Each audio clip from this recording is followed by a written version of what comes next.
Pues muy buenos días a todos. Mi nombre es Miguel Mánica. Soy el actual presidente de la Sociedad Mexicana de Ingeniería Geotécnica. Y hoy tenemos un evento, un webinar muy interesante, que esto es una iniciativa del Comité Técnico Geotecnia Costa Afuera, cuyo presidente lo tenemos aquí presente, el doctor Celestino Valle. Celestino, muchísimas gracias. También agradecer al doctor Víctor Taboada, que con bastante frecuencia nos está apoyando aquí en la sociedad con charlas para darnos información muy valiosa de lo Sí, último en lo que están trabajando. Víctor, también muchísimas gracias por, sí, todo un placer. Al pues, contrario, gracias por la invitación. de mi parte, simplemente agradecer la presencia de todos los asistentes y le cedo la palabra a Celestino, que es el que va a hacer la introducción del doctor Tawada.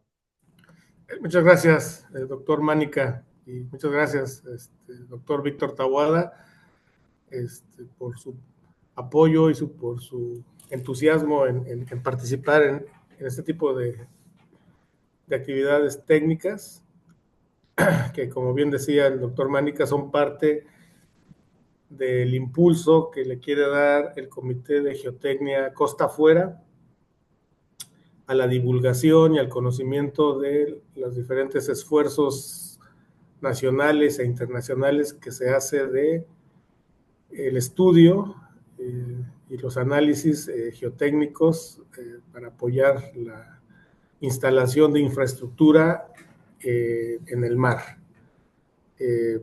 Un tema muy actual es la instalación de infraestructura para el aprovechamiento de la energía eólica. Y bueno, una de las autoridades al respecto es el doctor Taboada, quien me permito presentarlo. Él es doctor en ingeniería con especialidad en geotecnia por el Rensselaer Polytechnic Institute, RPI, en Troy, Nueva York, en 1995.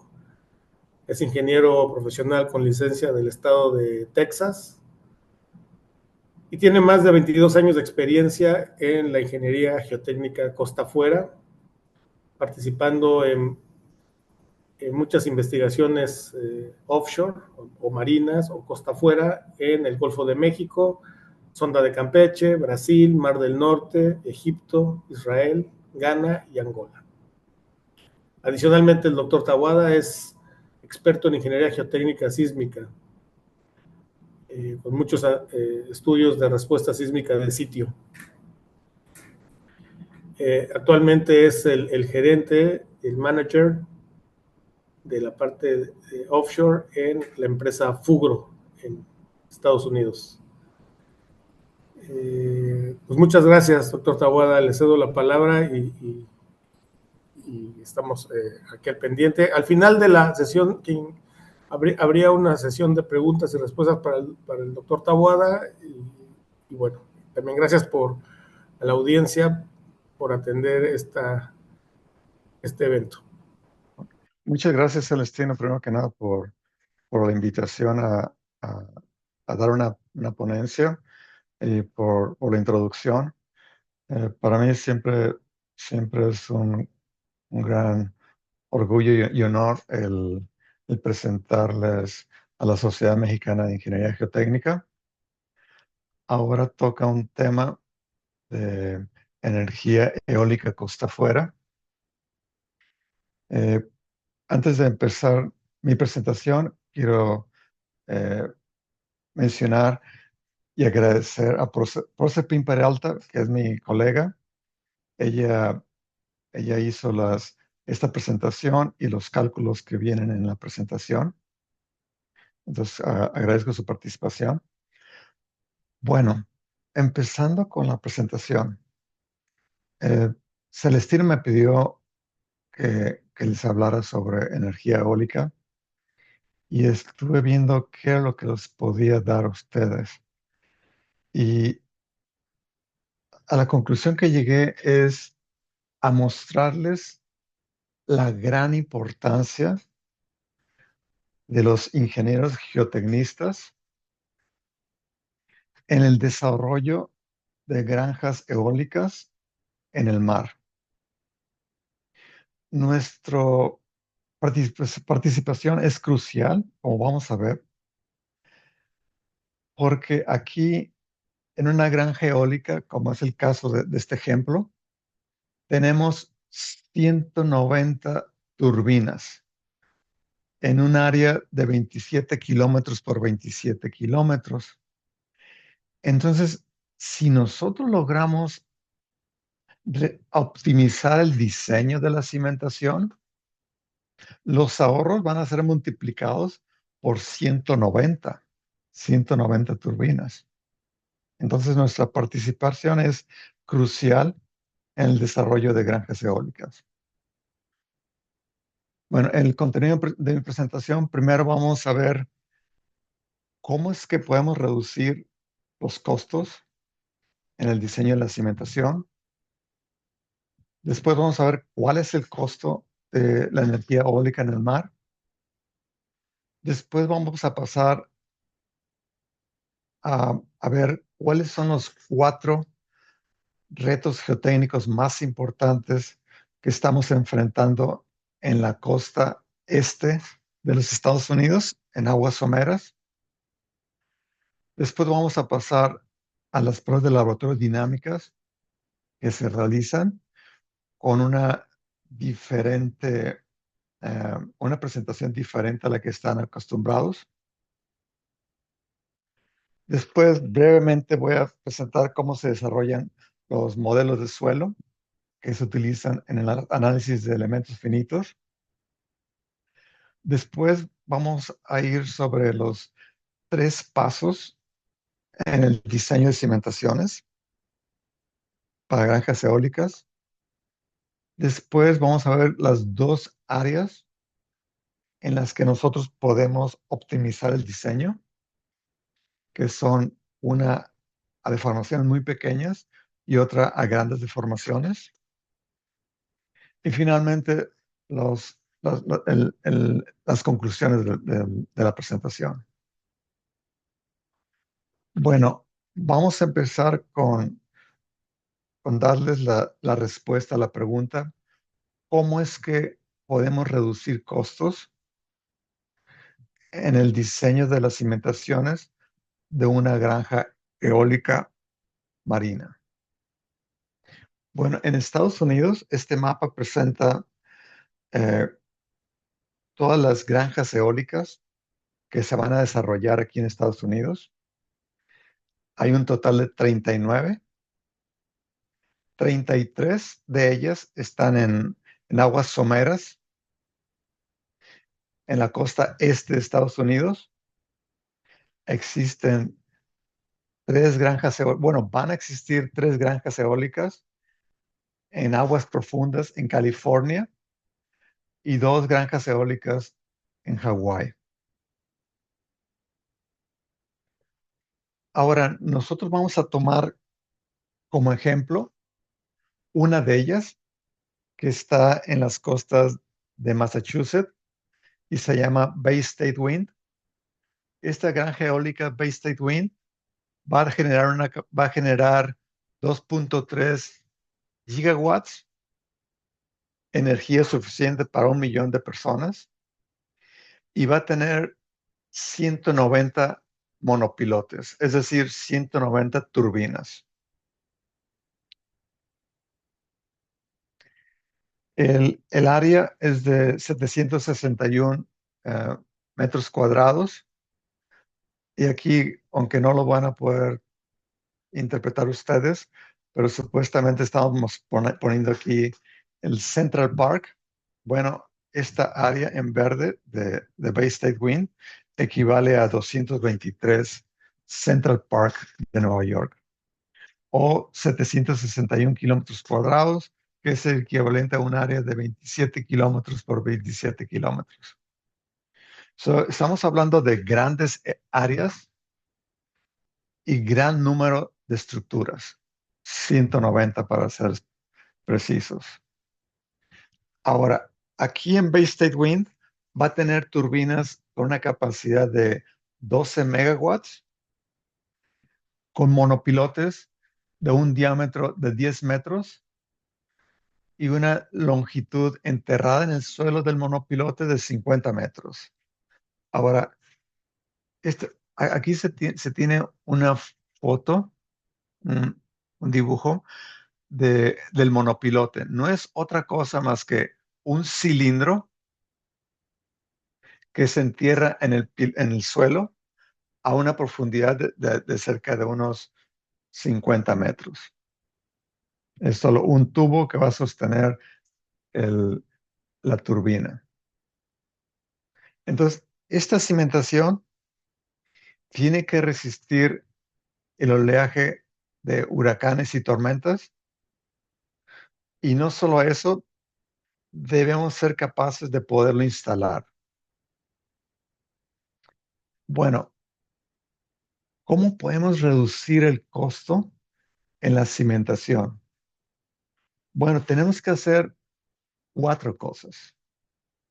Primero, tenemos que enfrentar los retos geotécnicos en el proceso de diseño, los cuales vamos a ver 4 de ellos. Después, tenemos que hacer una caracterización geotécnica del suelo con un gran número de pruebas dinámicas. Después, con los resultados de las pruebas dinámicas, tenemos que desarrollar modelos numéricos del suelo que nos van a ayudar a obtener resultados, predicciones más precisas. Esos modelos numéricos van a ir en el programa de elementos finitos. Vamos a aplicar las cargas y las fuerzas laterales y los desplazamientos laterales nos van a servir para determinar las curvas de rigidez específicas de nuestro sitio alrededor de la turbina que estamos estudiando. Ahora, en Estados Unidos se tiene como meta que para el año 2030 se generen 30 gigawatts por medio de energía eólica costa afuera. Esto es suficiente para proveer electricidad al 10% de la población de Estados Unidos para el 2030. Aquí en esta gráfica se presentan los años y la capacidad que se va a instalar con los años hasta llegar a 30 gigawatts. Como pueden ver, esta pendiente es bastante empinada, lo cual tiene la necesidad de optimizar los costos por donde esto sea posible. Entonces vamos a ver cuál es nuestra participación, a cuál es el impacto de los ingenieros geotécnicos en esta reducción de costos. Bueno, ahora vamos a pasar a los costos de una turbina. Bueno, esta gráfica les muestra la distribución de costos de una turbina típica. Con amarillo es el 34% del costo, se va en operación y mantenimiento. La turbina en sí es un 21% del costo de la turbina total, con la superestructura y la operación y mantenimiento. Y des en cuenta aquí, la cimentación equivale a un 13% del costo total de nuestra granja eólica. Nosotros, de nuestra experiencia, hemos visto que el costo de la cimentación varía alrededor del 10 al 20% del costo de la granja eólica. Por lo cual, si nosotros logramos optimizar la cimentación, el impacto económico va a ser bastante grande cuando lo vamos a multiplicar, en este caso específico, a 190 turbinas. El costo típico es de 1.3 millones por megawatt de capacidad. Bay State Wind, que va a ser nuestro ejemplo a considerar, tiene turbinas de 12 megawatts que tienen un costo total de 15 millones.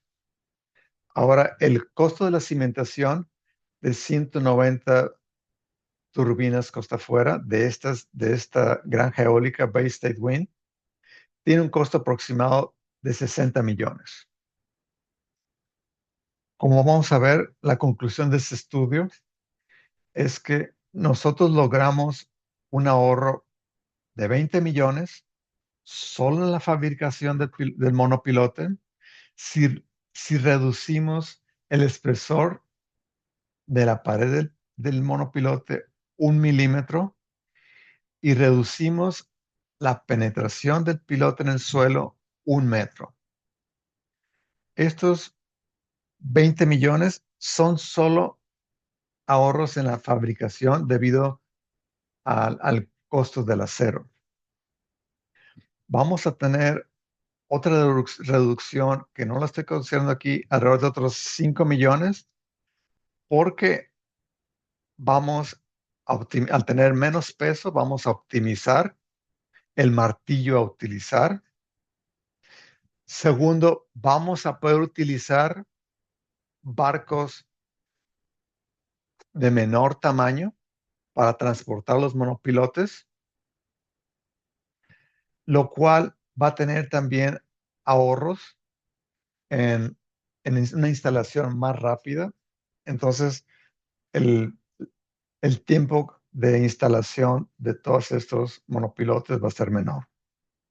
Entonces, en total, estamos ahorrando del orden de 25 millones de dólares, que equivale a básicamente el costo de la investigación geotécnica costa afuera que se realizó para Bay State Wind. Entonces, los ingenieros geotécnicos lograron cubrir el costo de la investigación geotécnica optimizando el diseño, como vamos a ver adelante. Bueno, ahora vamos a pasar a ver cuáles son los 4 retos geotécnicos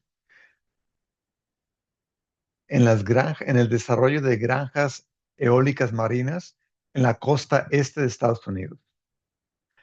El primero de ellos y el más importante, como pueden ver en estas gráficas, son condiciones geológicas complejas, aunado con canales, incisiones de canales rellenos de arcilla muy blanda.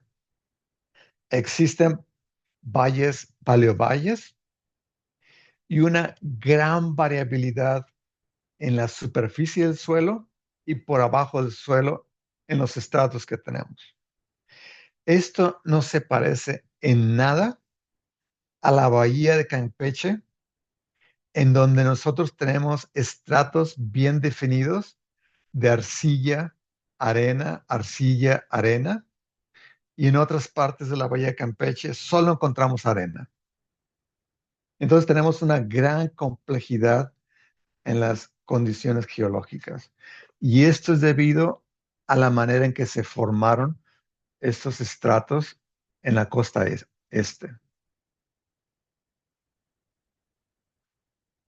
Bueno, este reto, la manera en que nosotros lo estamos atacando es con una caracterización geotécnica de todos los estratos muy detallada.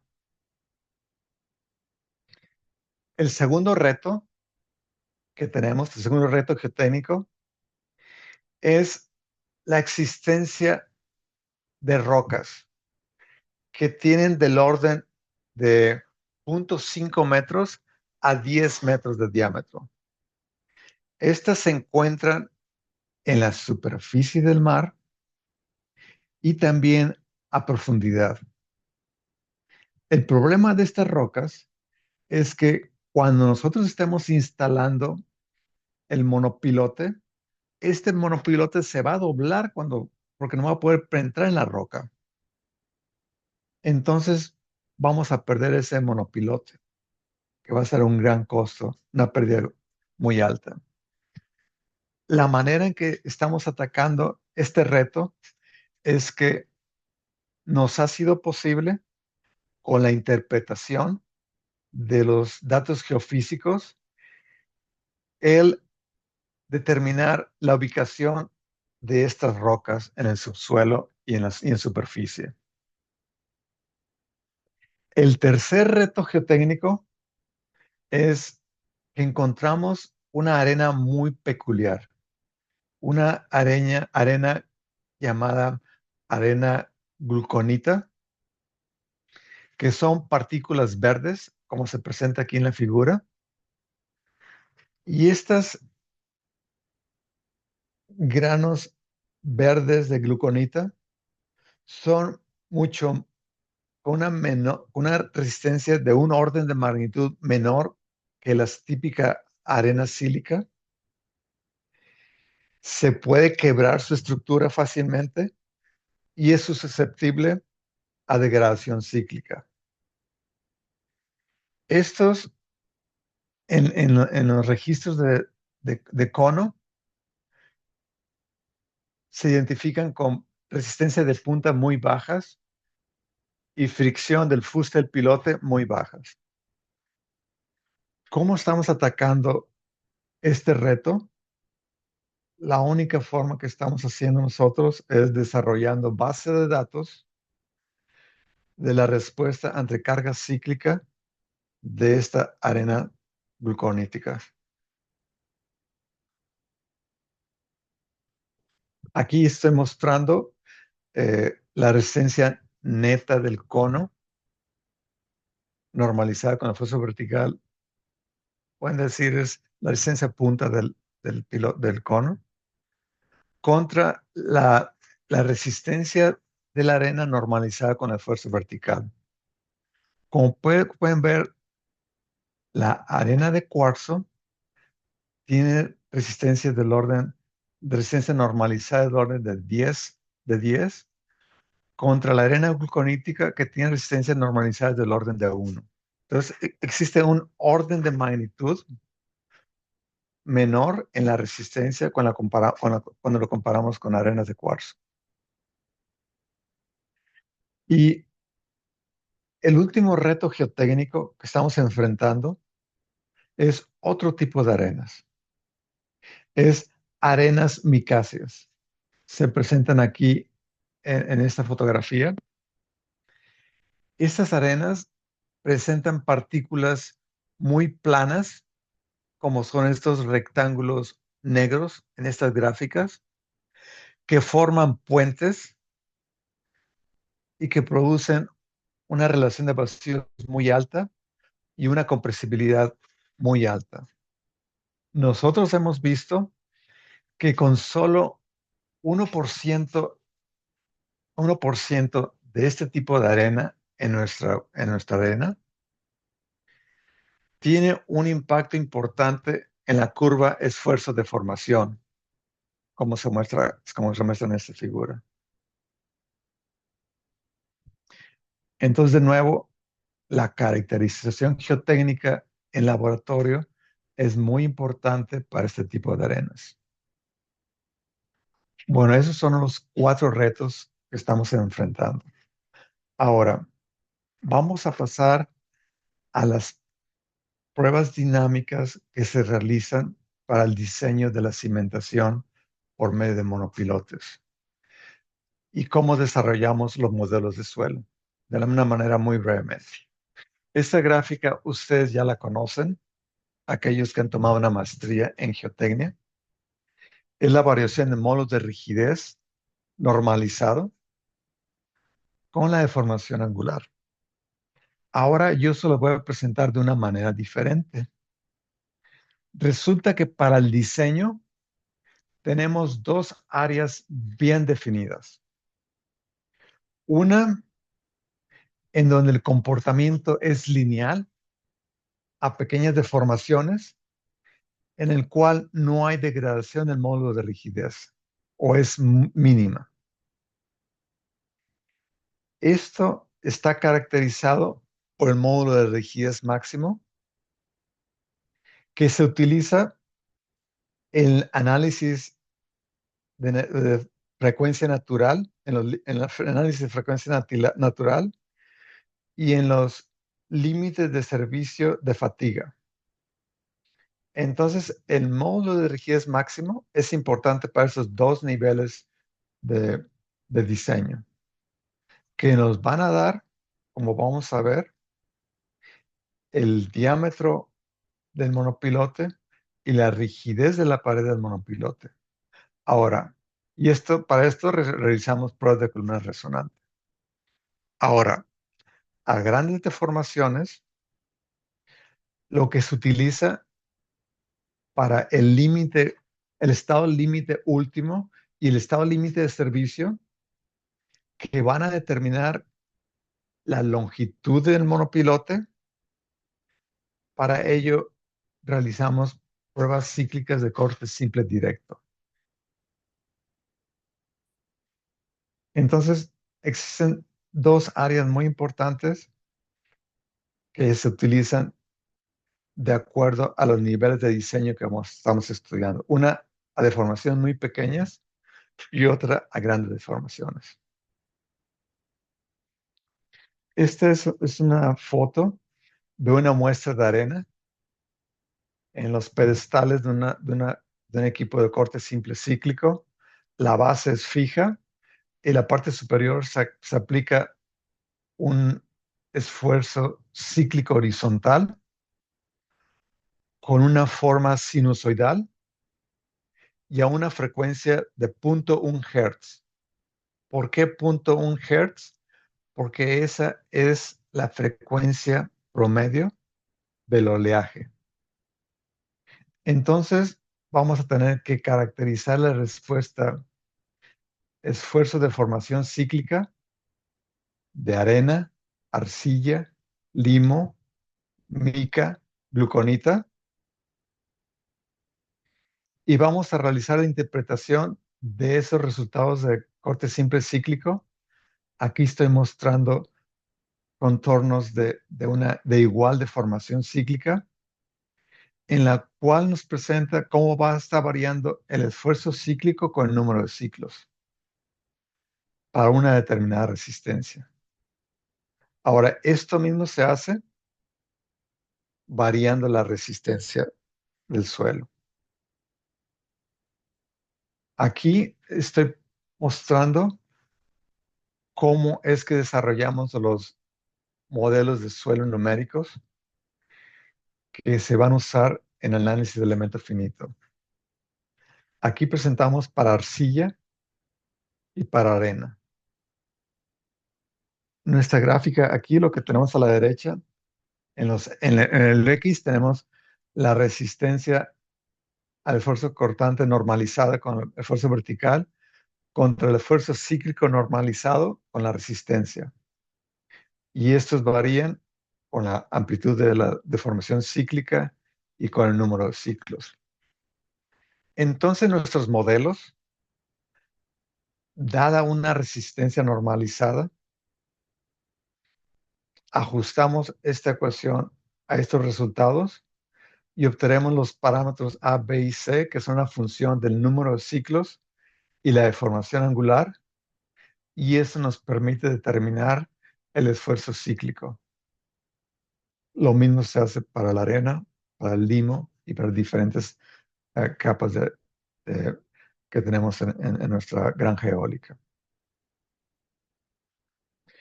Bueno, ahora pasemos a cuáles son las etapas en el diseño de la cimentación de nuestras turbinas de la granja eólica marina. Bueno, la primera etapa en el diseño es el desarrollar los parámetros de entrada. Estos son las cargas de oleaje y de viento, por un lado, y por otro lado es la caracterización del suelo, el cual es necesario desarrollar un modelo tridimensional de la granja eólica de 27 kilómetros por 27 kilómetros, integrando la geofísica y la geotecnia para definir los diferentes estratos que tenemos en la granja eólica. Es el primer paso. un modelo tridimensional de nuestra granja eólica, en la cual estamos definiendo todos los estratos.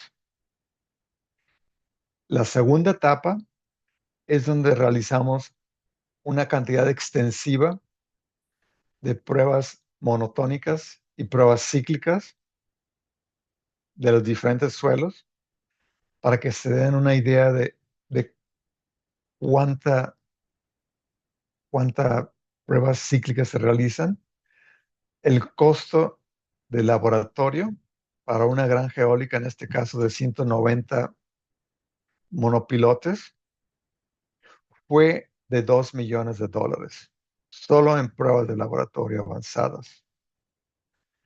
Interpretamos nosotros estos resultados de las pruebas de laboratorio cíclicas, desarrollamos los modelos numéricos, los integramos al programa de elementos finitos, en el cual estamos modelando el monopilote, aplicamos las cargas operacionales a pequeñas deformaciones, a grandes deformaciones, aplicamos la carga de diseño para un oleaje con un periodo de retorno de 45 años o las cargas de oleaje a largo plazo. Con los resultados de fuerzas laterales y desplazamientos laterales de esos modelos de elemento finito, nosotros determinamos las curvas PY específicas de nuestro sitio. Ahora, el ingeniero estructural toma la estafeta. Para ellos, estas curvas PY son los resortes de su modelo. Entonces, ellos se olvidan del suelo y lo único que tienen es resortes laterales, que son las curvas PY que el ingeniero geotécnico le proporcionó, y con ello evalúa los diferentes niveles de diseño y determina la longitud del monopilote, el diámetro del monopilote y el espesor de la pared del monopilote. Esas son las etapas en el diseño de un monopilote. Existe una interacción muy íntima entre el estructurista y el ingeniero geotécnico. Bueno, estos son los estados límite que se evalúan para el diseño del monopilote. Los podemos organizar en dos grupos. En un grupo para pequeñas deformaciones, que es el análisis de la frecuencia natural y el estado límite de fatiga. Ahora, en el análisis de frecuencia natural, evaluamos primero, como vamos a ver, las frecuencias en el rango bajo. Para ello utilizamos los parámetros de suelo en el límite inferior y las cargas operacionales. De nuevo hacemos el análisis de la frecuencia natural, ahora para las frecuencias en el límite superior, con las propiedades del suelo con el límite superior y de nuevo las cargas operacionales. Al desarrollar nosotros el análisis de frecuencia natural, vamos a determinar el diámetro del pilote. Ahora, con el estado límite de fatiga, utilizando las propiedades de suelo mejor estimadas y de nuevo las cargas operacionales dinámicas, esto nos da el espesor de la pared del monopilote. Ahora nos vamos a grandes deformaciones, que estamos cercanos a la falla. Este es el estado límite último. Se utilizan las propiedades del suelo inferiores y en este cargo las cargas son las cargas cíclicas de diseño para la tormenta con un periodo de retorno de 50 años, para el estado límite último y para el estado límite de servicio. De nuevo utilizamos los parámetros del suelo en el límite inferior, pero en este caso utilizamos las cargas cíclicas a largo plazo. Y por último, para la instalación del pilote, utilizamos las propiedades en el límite superior. Ahora, a grandes deformaciones, con el estado límite último y el estado límite de servicio, vamos a determinar la longitud del pilote.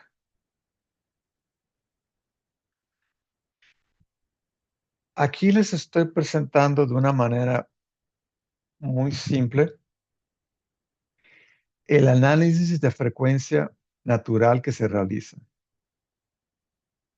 Aquí tenemos nuestro modelito del monopilote con la turbina, aquí la masa, y aquí tenemos la rigidez en la intersección con el suelo, y aquí tenemos la frecuencia natural del modelo. Como podemos ver, el módulo de rigidez y la inercia del acero, eso varía muy poco. Pero la rigidez aquí del suelo, eso tiene una gran importancia en la determinación de la frecuencia natural. Ahora, vamos a ver este espectro de potencia contra la frecuencia. El espectro de potencia no es otra cosa más que la distribución de energía en las frecuencias, en este caso del oleaje y de la turbulencia del viento. Entonces nosotros no queremos resonancia en nuestra turbina. Entonces tenemos que estar, primero que nada, alejados de las frecuencias de las ondas y del viento, para empezar. Tenemos otra segunda limitación, que es el primer grado de vibración de la turbina, la frecuencia rotacional, definida como 1P. Eso está dado, este rango de frecuencias está dado por los que fabrican la turbina, como General Electric.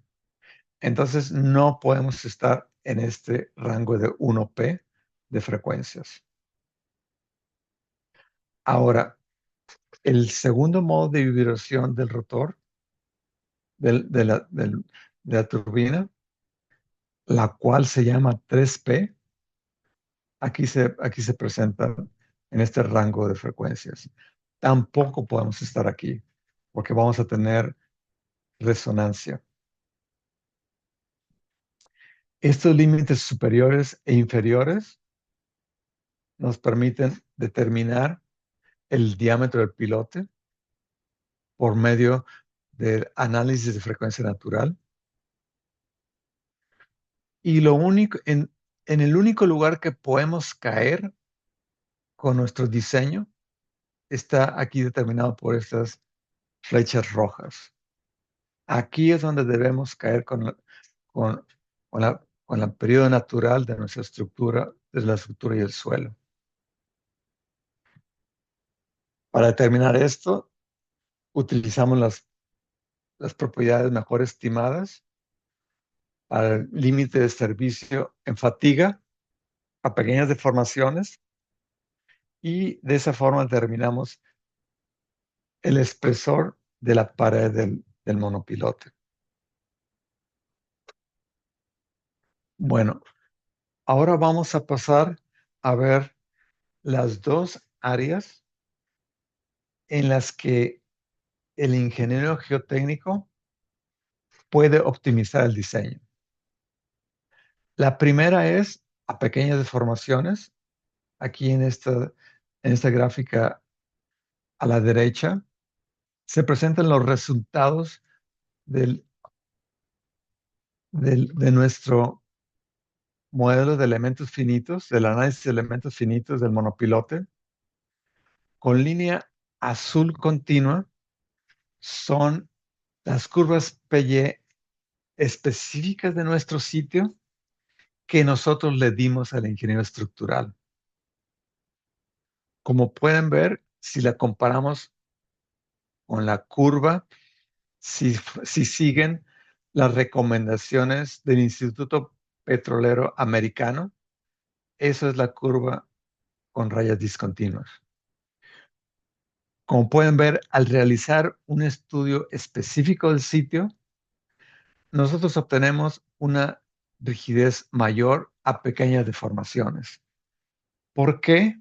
Porque estamos definiendo el módulo de rigidez máximo a pequeñas deformaciones con esas pruebas de columna resonante, ya que vimos en nuestro modelo, en nuestro modelito de un grado de libertad, que la rigidez es el parámetro más importante. Entonces, a pequeñas deformaciones es el primer lugar en el cual nosotros podemos optimizar nuestro diseño. Estaremos optimizando el diámetro del pilote y el espesor de la pared del monopilote. ¿Cómo es esto? Bueno, vamos a tener la variación del módulo de rigidez máximo en columna resonante con esfuerzo vertical, su variación con la resistencia normalizada con esfuerzo vertical, esto para arenas, arcillas, limos, gluconítica, mica y los suelos que encontramos en nuestra granja eólica. Con esto creamos los modelos de suelo que los integramos al modelo de elementos finitos del monopilote. Aplicamos, en este caso, las cargas operacionales para el estado límite de fatiga y el análisis de frecuencia natural. Son las cargas operacionales. Y las fuerzas laterales que nosotros calculamos y los desplazamientos laterales que nosotros calculamos nos permiten definir para cada tipo de suelo la curva PY específica del sitio. Estos resortes los toma el ingeniero estructural y hace su análisis de la superestructura y entonces obtiene el diseño del monopilote. Pero sin las curvas PY, él no va a ningún lado porque no sabe cómo modelar el subsuelo, que no sea otra cosa que los resortes en la dirección lateral. Ahora, el siguiente lugar donde nosotros podemos optimizar son con las mismas curvas PY desarrolladas específicamente para el sitio, como vamos a ver, a grandes deformaciones. Aquí, como podemos ver, tenemos una mayor rigidez comparado si ustedes siguieran las cargas cíclicas PY con las recomendaciones del Instituto del Petróleo Americano. Esta mayor rigidez nos lleva a un diseño más optimizado. En el límite de servicio, en el estado límite de servicio, ahí nosotros limitamos la rotación del monopilote a 0.25 grados. Ahora, con esta rotación, aquí en esta gráfica a la derecha, se tienen las curvas del API, del Instituto Petrolero Americano, con raya discontinua, y en azul tenemos las curvas específicas que nosotros obtuvimos con el método de elementos finitos. Y aquí podemos ver que para la misma límite que tenemos de que no podemos exceder 0.25 grados de rotación, hay una disminución en la longitud del pilote. Entonces, esta es la segunda parte donde podemos nosotros optimizar la longitud del pilote. Ahora, vamos a ver a qué nos lleva eso. Bueno, vamos a nosotros utilizar para el estado último, límite último de servicio y el estado límite de servicio, vamos a utilizar los resultados de nuestras pruebas de corte simple cíclico, hacemos nuestra interpretación de los resultados y con ello desarrollamos los modelos constitutivos que se introducen en el modelo de elementos finitos del suelo monopilote. En este caso, si estamos en el estado límite último, aplicamos las cargas a largo plazo, o si estamos en el estado límite de servicio, utilizamos las cargas cíclicas del oleaje con un periodo de retorno de 50 años. De nuevo, con estas cargas y con estos modelos de suelo, determinamos las cargas laterales, las fuerzas laterales y los desplazamientos laterales, y determinamos nuestras curvas PY específicas de nuestro sitio.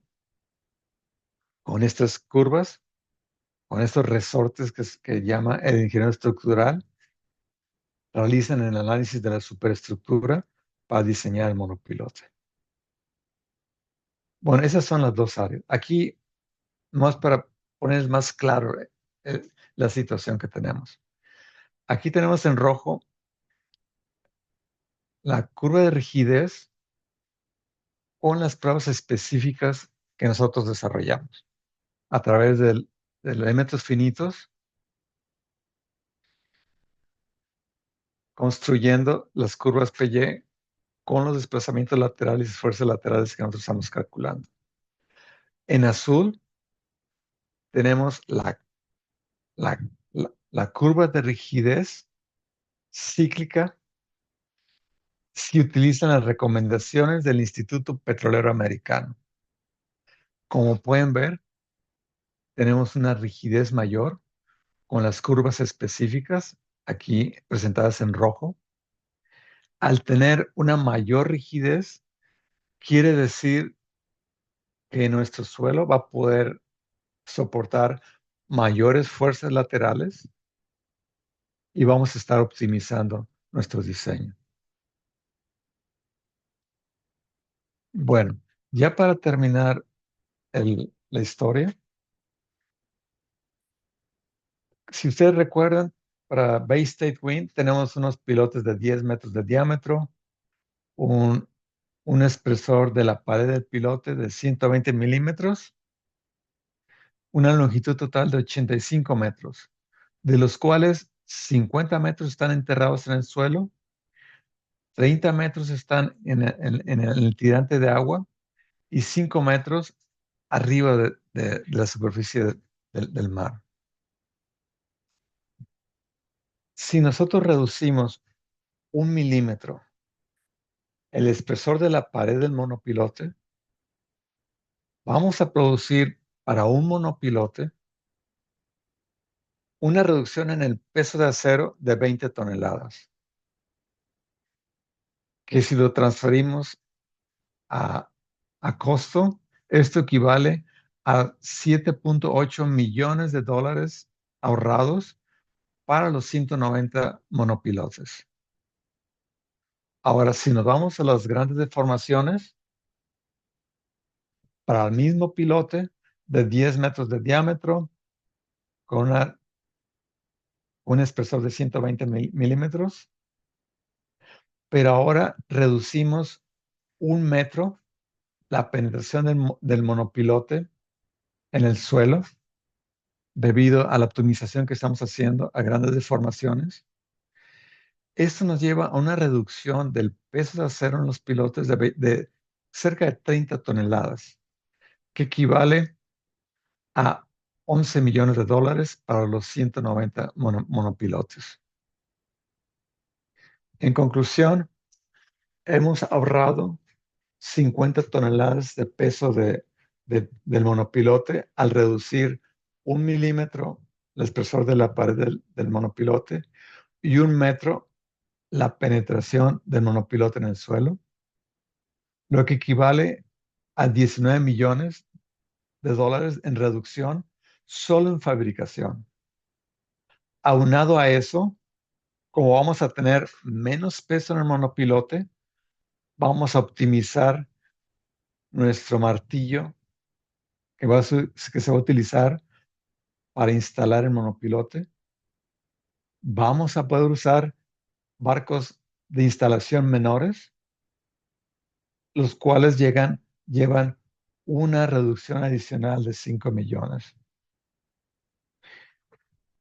Entonces, como vemos, la participación del ingeniero geotécnico en el diseño es fundamental y que conlleva a reducciones de los costos muy importantes.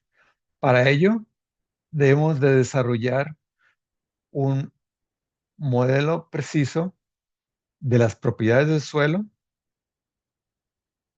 Con esas propiedades del suelo y las cargas de diseño, determinamos de una manera más aproximada las curvas PY que utiliza el ingeniero estructural para los diferentes niveles de diseño, lo cual lleva a una optimización en el diseño, fabricación e instalación, que conlleva a reducción de costos y de los tiempos de la granja eólica marina.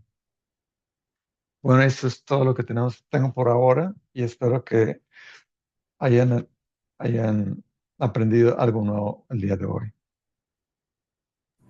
Muchas gracias y estoy listo para las preguntas que puedan tener. Muchas gracias, doctor Taboada. Muy interesante la presentación y sobre todo la sensibilización en términos económicos de la relevancia del refinamiento y optimización en los diseños, ¿no? En este caso de los sistemas de cimentación. Hay dos preguntas de la audiencia. Una de el profesor Germán López Rincón. Dice, de acuerdo con la figura de degradación del módulo de rigidez, se observa que el rango para diseño de la cimentación es alrededor del 50% del valor máximo.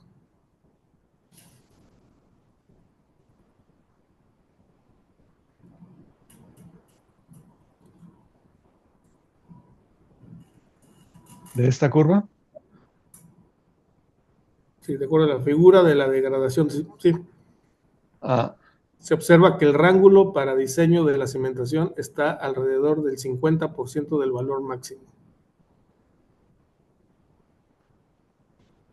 Sí, el rango de cimentación. Sí, es lo que está indicando esto. Ajá. Esto es de manera esquemática, pero como vimos en las curvas PY y en las pruebas cíclicas, estos se llevan hasta deformaciones del orden, bueno, hasta la falla, que son 15% de deformación angular. Okay. Sí, el modelado se hace desde pequeñas deformaciones hasta grandes deformaciones. Y sí, es correcto que el diseño de la cimentación se realiza alrededor de punto 3 el módulo de rigidez. Ok. Sí, entonces eran de punto 3 a punto 5, ¿no? Sí. Muy bien.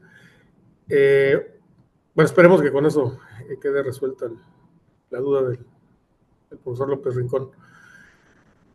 Doctor Eduardo Rojas, ¿se han hecho pruebas en pilas reales para verificar su diseño?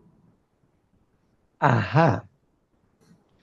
Acaba de poner el dedo gordo en el grano. Resulta que para estos tipos de suelos, como son las gluconitas, arenas gluconitas, no se tienen pruebas de carga.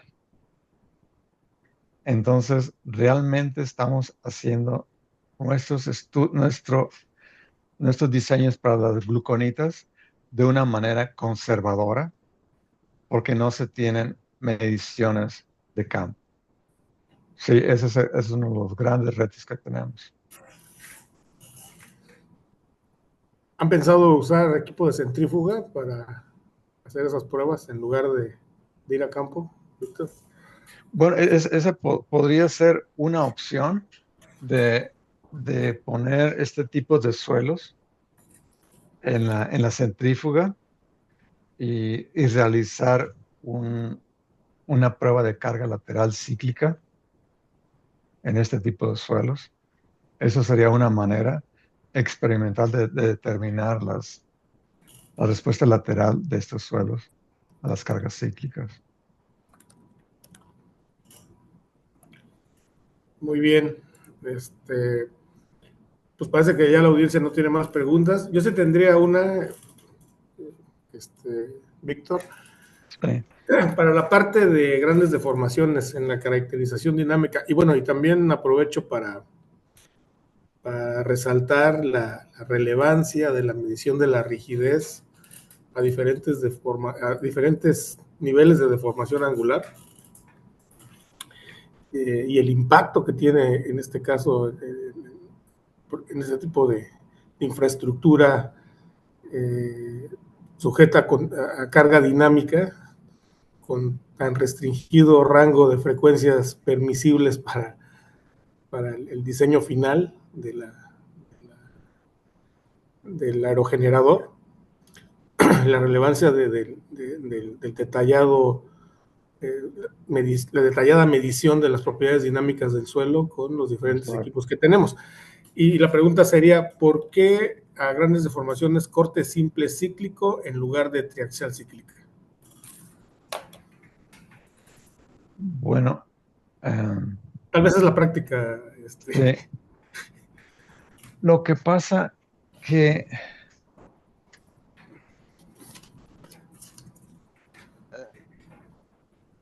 el corte simple directo, podríamos decir que está representando los esfuerzos laterales en el sitio debido a oleaje de una mejor forma, Okay. al contrario de una prueba triaxial en la cual esos esfuerzos se están simulando en un plano inclinado. Eso es, bueno, eso es por motivo por el cual se utilizan más los cortes, los equipos de corte simple cíclico. Muy bien, Víctor. Hay una pregunta adicional de la audiencia, de Jeff Gómez. ¿Qué métodos geofísicos y qué tipo de exploraciones geotécnicas se emplearon para la caracterización del suelo? ¿Para qué tipo de obras se considera también que el periodo de respuesta del terreno no entre en resonancia con la estructura? Pues hay muchas preguntas en una. Eh, la investigación de campo consiste en obtener muestras de suelo, hacer pruebas de cono in situ en el mar, realizar mediciones de velocidad de onda cortante por dos métodos, sonda suspendida y pruebas de cono sísmico. Se hace también pruebas de difusión térmica en el sitio. Esto es muy importante para los cables de transmisión, ya que esos cables de transmisión se calientan al estar transportando la energía. Entonces ellos tienen que saber a qué profundidad deben de enterrar esos cables. Entonces en sitio también se tienen pruebas con el cono para determinar la disipación del calor.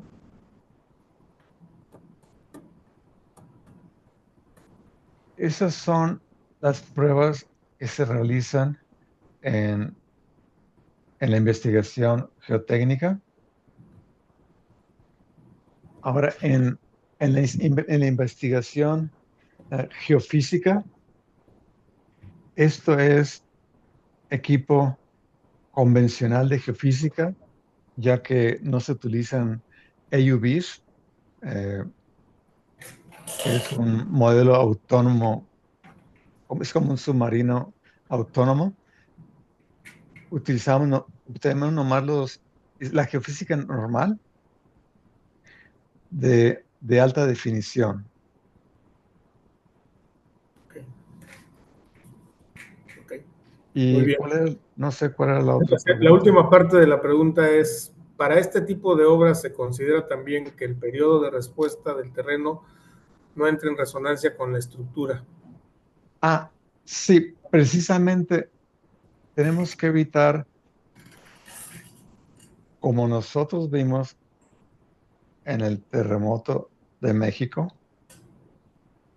la cual no solo la estructura, sino el suelo y la estructura entraron en resonancia con la frecuencia del sismo.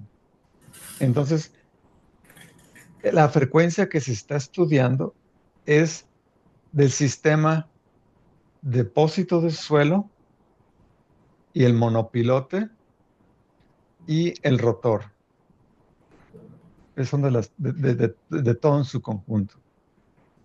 Ok, sí, habría que tomar en cuenta los tres componentes, ¿no? Sí. Muy bien. Pues bueno, parece que ya no hay más dudas por parte de la audiencia. Te agradecemos, Víctor, en nombre de el Comité Técnico de Geotecnia Costa Afuera de la Sociedad Mexicana de Ingeniería Geotécnica, tu amable participación, tu entusiasmo por compartir tus conocimientos y experiencias profesionales reales con la ingeniería geotécnica mexicana y bueno, te haremos llegar en breve el reconocimiento y agradecimiento por tu participación. Por mi parte, no hay nada más que agregar y agradecemos a la audiencia el interés en estos temas de geotecnia costa afuera. Muchas gracias, Víctor, y saludos Sí, a todos. muchas gracias por la invitación, muchas gracias a todos por su atención. Sí. Buenas tardes Hasta a luego, todos. que tengan un buen fin de semana. Igualmente, buenas tardes a todos. Gracias. Okay. Bye.